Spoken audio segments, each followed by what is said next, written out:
Electric current का काफी important topic है किरचॉफ्स लॉ। इससे आपको शॉर्ट क्वेश्चन भी पूछा जाता है, ऑब्जेक्टिव भी पूछा जाता है। इसके बेसिक अंदर से जो थ्योरी के अंदर बात है, तो एक एक करके हम बात को क्लियर कर रहे हैं। यहाँ पे समझिए, किरचॉफ का नियम, किरचॉफ तो विद्वान का नाम है और उन्होंने नियम दिया। किरचॉफ्स लॉ में दो नियम होता है, एक केसीएल होता है और एक केवीएल होता है। किरचॉफ्स करंट लॉ और किरचॉफ्स वोल्टेज लॉ, दो नियम है।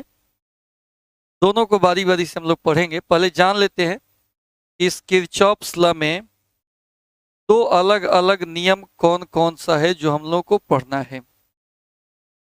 एक पढ़ना है Kirchhoff's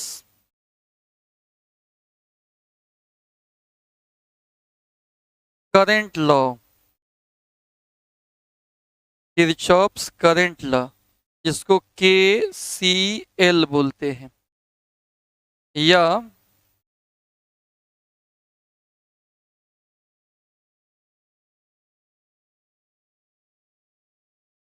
Kirchhoff's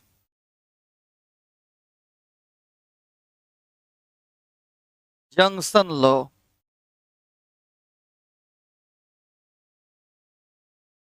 Kirchhoff's junction law भी इसको बोला जाता है, किरचॉफ्स करंट लॉ या Kirchhoff's junction law.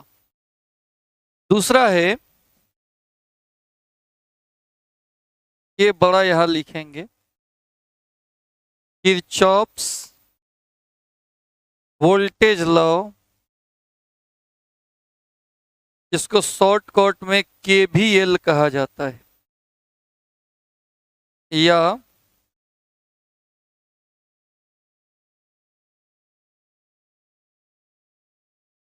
Kirchhoff's loop law. यही दो लॉ हम लोगों को पढ़ना है। इसका अगर हिंदी देखें तो किरचॉफ्स करंट लॉ का हिंदी होगा किरचॉफ के, किरचॉफ का धारा नियम, किरचॉफ का धारा नियम, या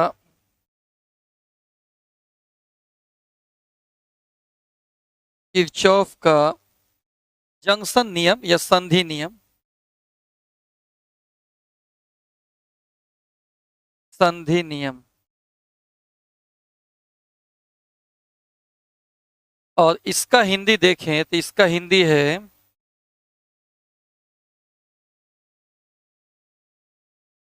किरचॉफ का वोल्टता नियम,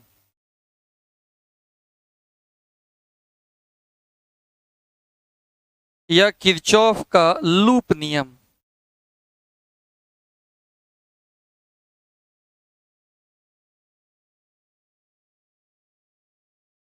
किरचॉफ का लूप नियम। ये दो नियम स्टडी करना है चला हम लोग को। तो सबसे पहले हम बात कर लेते हैं किरचॉफ्स करंट लॉ पर, या किरचॉफ्स जंक्शन लॉ पे। इस पे हम चर्चा करेंगे और फिर हम इस पे चर्चा करेंगे। इससे जो ऑब्जेक्टिव पूछता है उसको बताएंगे, और इस पे भी जो सवाल बनता है वो आपको बताएंगे, बोर्ड में पूछा हुआ क्वेश्चन भी बताएंगे। तो किरचॉफ जान गए कि किरचॉफ्स विद्वान का नाम है और इन्होंने दो नियम दिया इलेक्ट्रिक करंट के लिए। एक किरचॉफ्स करंट लॉ या जंक्शन लॉ इसको बोलते हैं, और एक किरचॉफ्स वोल्टेज लॉ या किरचॉफ्स लूप लॉ भी उसको कहा जाता है। केवीएल और केसीएल, केसीएल और केवीएल दिमाग में है। पहला लॉ केसीएल है, दूसरा लॉ केवीएल है। अब आइए हम केसीएल पे बात करते हैं। हेडिंग देते हैं किरचॉफ्स बड़ा के लिखिएगा। किरचॉफ्स करंट लॉ, शॉर्टकट में केसीएल। Kirchhoff's current law.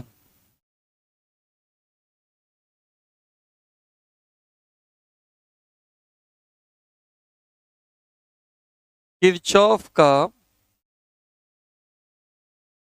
धारा नियम। किरचॉफ का धारा नियम।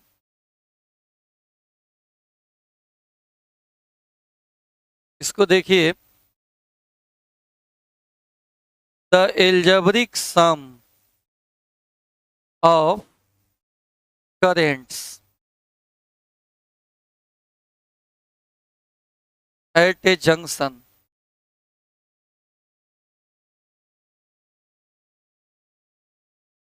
Of a closed circuit is always zero.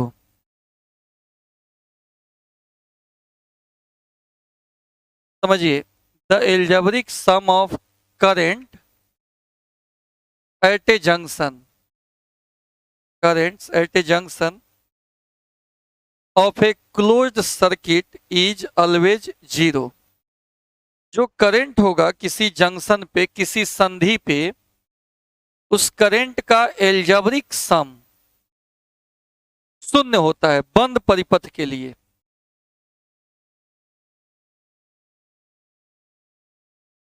The algebraic sum of current at a junction in a closed circuit, यहां इन लिखिए, ज्यादा अच्छा रहेगा।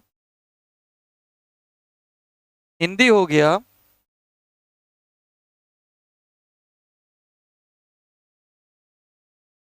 बंद परिपथ में किसी संधि, अभी हम बता रहे हैं, किसी संधि पर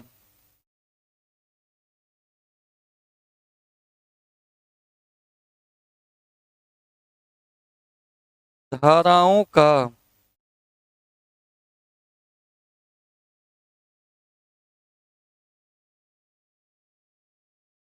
बीजीय योग शून्य होता है। धाराओं का बीजीय योग क्या होता है? शून्य होता है। दैट इज, यानी अर्थात, सिग्मा आई जीरो, वहां पे जो करंट का सम होगा वो जीरो होगा। जैसे इस बात को हम एग्जाम्पल के तौर पे बता रहे हैं, जैसे मान लीजिए कि कोई जंक्शन है, ये हमारा क्या है? जंक्शन है। कोई संधि है जहां पे इधर से कुछ इलेक्ट्रिक करंट आ रहा है,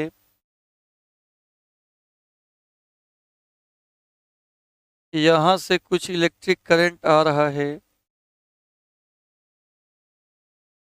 यहां से कुछ इलेक्ट्रिक करंट, यहां से, तो यहां से ऐसे आ रहा है करंट I1, इधर I2, इधर I3 और इधर I4। तो हम आपको बता रहे हैं कि इस जंक्शन पे टोटल धाराओं का योग शून्य होगा। अच्छा, इसके लिए भी एक थोड़ा साइन कन्वेंशन आप जान लीजिए। साइन कन्वेंशन,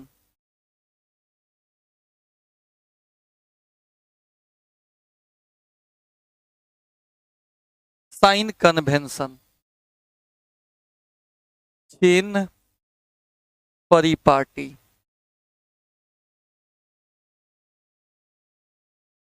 कभी भी इनकमिंग करंट हम पॉजिटिव लेंगे और आउटगोइंग करंट को निगेटिव लेंगे। एक मिनट रुक जाइए।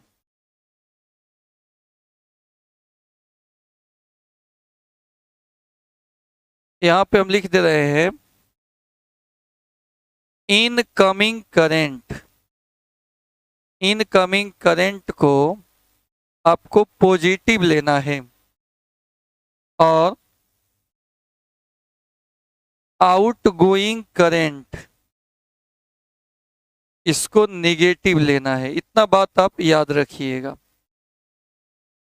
तो इसमें क्या होगा, इस जंक्शन पे मान लो P कोई जंक्शन है तो इस पे इनकमिंग करंट को पॉजिटिव लेंगे और आउटगोइंग करंट को निगेटिव लिया जाता है। तो इसलिए हम लिख सकते हैं I1 जो है प्लस में लिया आएगा, I2 भी इनकमिंग है, आ रहा है इस जंक्शन पे, ये भी प्लस में, I3 भी प्लस में, लेकिन I4 जंक्शन से जा रहा है तो माइनस में। इसका एल्जेब्रिक सम क्या हो गया, 0 हो गया। यहाँ पे क्या बताए हैं कि the algebraic sum of currents at a junction in a closed circuit is always 0। 2 अंक में पूछ देता है कि केसीएल क्या है बताइए, किरचॉफ्स करंट लॉ है क्या, इसको बताइए। तो आपको ये डेफिनेशन बता देना है कि बंद परिपथ में किसी संधि पर धाराओं का बीजीय योग क्या होता है, 0 होता है। और उसके बाद एक फिगर बना देना है और यहाँ पे ऐसे लिख लेना है एल्जेब्रिक सम, सभी करंट को जोड़कर लिख देना है 0। अब सुनिए, अगर इसको थोड़ा सा हम बढ़ाएं I1 I2 I3 तो इधर बराबर करेंगे तो I4 होगा। अब अगर ध्यान से आप देखिएगा तो ये क्या है, इनकमिंग करंट है और ये क्या है, आउटगोइंग करंट है।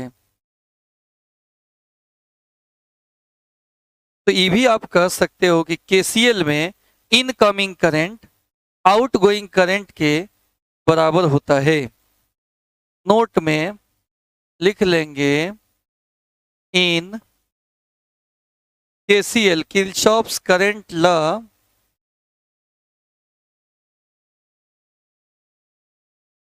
इनकमिंग करंट बराबर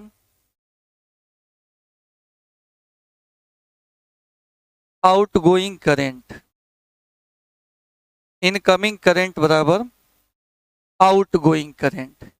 ये बात समझ रहे हो कि किरचॉफ्स करंट लॉ में इनकमिंग करंट आउटगोइंग करंट के बराबर होता है। ये बात समझ गए। दूसरा में KCL Kirchhoff's current law obeys the conservation of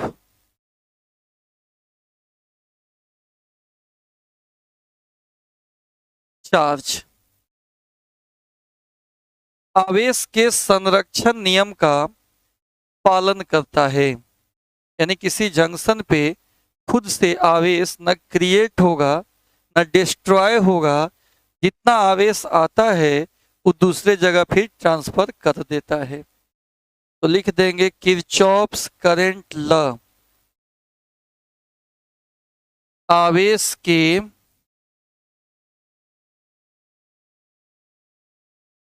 संरक्षण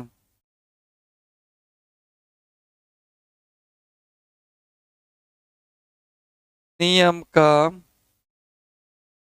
पालन करता है। नियम का पालन करता है। बात समझ गए। क्या क्या सीखे आप? एक तो सीखे कि algebraic sum of currents at a junction in a closed circuit is always 0। ई इधर रखे, ई उधर भेज दिए, इनकमिंग करंट आउटगोइंग करंट के बराबर होगा। फिर समझ गए जितना इनकमिंग करंट है उसको पॉजिटिव लेना है और जितना आउटगोइंग करंट है उसको निगेटिव लेना है। यहाँ का बात भी आप समझ गए कि केसीएल जो है आवेश संरक्षण के सिद्धांत का पालन करता है। अब इस पर देखिए क्वेश्चन पूछता कैसे है, इस पर क्वेश्चन देख लीजिए पूछेगा कैसे। क्वेश्चन आपको एक फिगर बना देते हैं, एक फिगर दे देते हैं। Find out the value of I4। I4 का वैल्यू बताना है और एक हम बना दिया ऐसा सर्किट।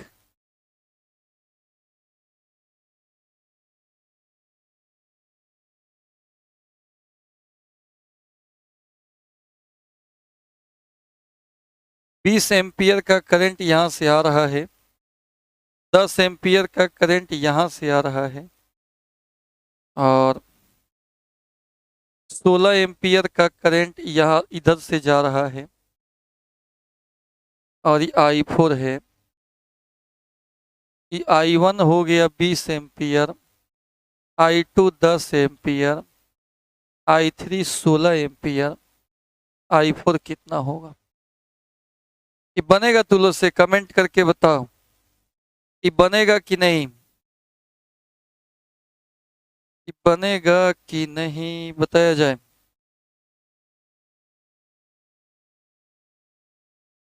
डेफिनेशन 2 नंबर का पूछता है।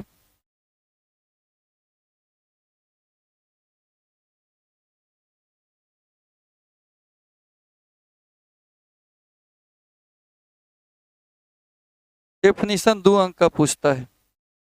इसको तो बनाइए तो इसका तनी आंसर बताइए तो। अंकित बनाइए, इसका आंसर बताइए। 2 अंक का डेफिनेशन होता है, ऑब्जेक्टिव में पूछ देता है। जैसे पूछा था कि केसीएल किरचॉफ्स करंट लॉ जो है वो कंजर्वेशन ऑफ करंट है कि कंजर्वेशन ऑफ चार्ज है, कहेंगे कंजर्वेशन ऑफ चार्ज।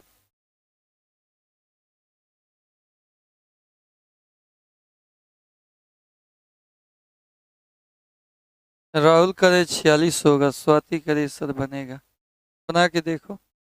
जैसे यहाँ क्या लिखेंगे, from KCL Kirchhoff's current law से नेट करंट बराबर 0 होता है, करंट का जोग 0 होता है।